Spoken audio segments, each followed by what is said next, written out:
শেখ হাসিনা একটা ভালো কাজ করে গেছে, যা কিছুই করছে তবে একটা ভালো কাজ করে গেছে, আর সেটাকে জানতে হলে পুরো ভিডিওটা দেখতে থাকুন। আমরা সবাই দেখতেছি আরব গল্পের সব জায়গায় হামলা হচ্ছে, আর সেটা ইরান করতেছে। আর কেন করতেছে সেটা অবশ্য অনেকে জানেন, কারণ আরব গল্পের সব জায়গায় আমেরিকার ঘাঁটি আছে, সেই জন্য তারা এই হামলাটা করতেছে। এই জন্যই বললাম শেখ হাসিনা একটা ভালো কাজ করে গেছে।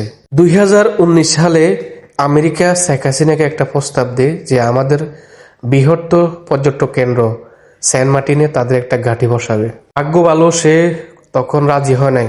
যদি রাজি হইতো তাহলে আজকে আমাদের বাংলাদেশে কি অবস্থা হইতো আপনারাই বলুন।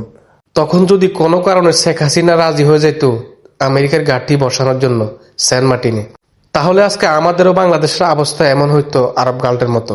তখন যদি কোনো কারণে রাজি হয়ে যেত তাহলে আজকে কিভাবে বাংলাদেশকে এভাবে রক্ষা করতো?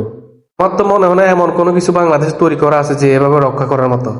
আয়াতুল কুরসি পড়া ছাড়া আমাদের আর কোনো ব্যবস্থা নাই আমার মনে হয়। তাই দেশের সর্বোচ্চ প্রধান যারা আছেন দেশকে নিয়ে একটু ভাবুন।